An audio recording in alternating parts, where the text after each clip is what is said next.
Good morning. Welcome to Empty Cross Ministries online daily Bible scripture reading. And we will have that as soon as I figure out what I did with it. Here we go. And our scripture this morning is Matthew chapter 5, verses 43 through 45. And I am reading from the King James Version. Ye have heard that it hath been said, Thou shalt love thy neighbor and hate thine enemy. But I say unto you, love your enemies. Bless them that curse you. Do good to them that hate you, and pray for them which despitefully use you and persecute you, that ye may be the children of your Father which is in heaven. For he maketh his sun to rise on the evil and on the good, and sendeth rain on the just and the unjust. We just started in our daily Bible reading plan. We just came to the book of Leviticus. I believe it was yesterday.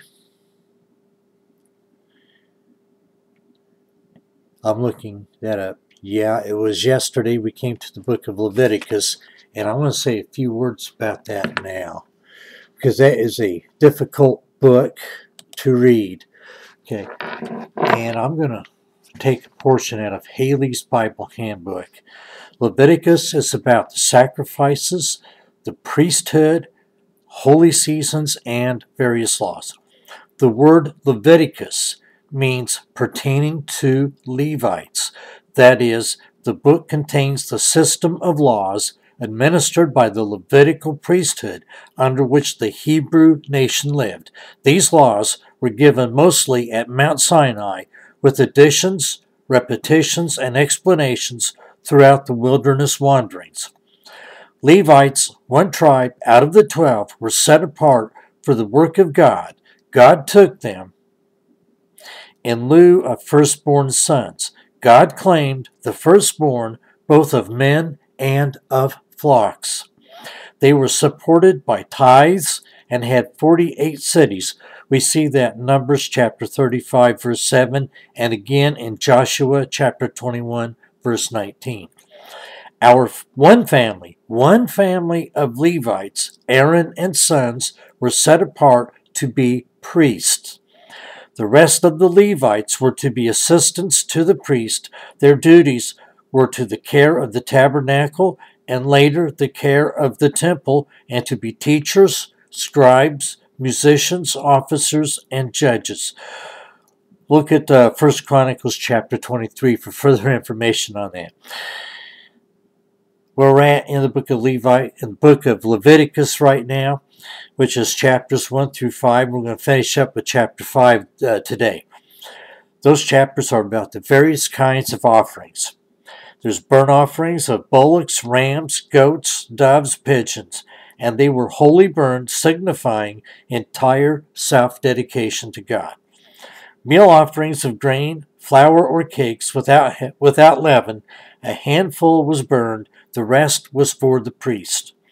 Peace offerings of cattle, sheep, or goats. The fat was burned, the rest eaten, partly by priests, partly by offerers.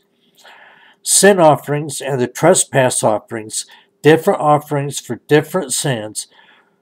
Fat was burned, the rest in some cases was burned without the camp, and in some cases eaten by the priest. Where wrong had been done to another, restitution, with a fifth added, had to be made before the offering. And as we come to chapter 6 and 7, that's more directions about offerings. Excuse me, I need to get a drink here.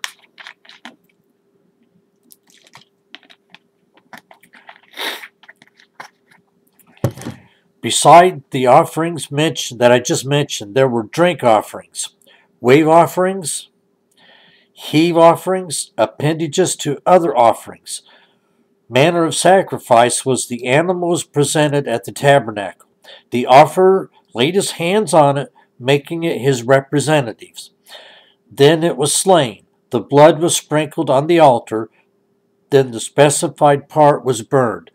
The frequency of sacrifices, there were daily burnt offerings, on the first of each month, additional offerings, and at Feast of Passover, Pentecost, and Tabernacles, and on Day of Atonement, and special offerings of various kinds. And we're going to stop right there.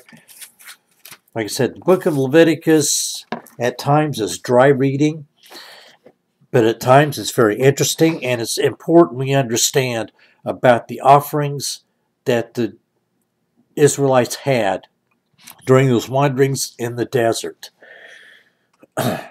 And I will be posting our daily Bible reading here in a few moments on our Facebook page and on my own personal page. Again, this is Anti-Cross Ministries, and I'm Brother David. Have a safe, blessed day, and stay warm in this cold weather.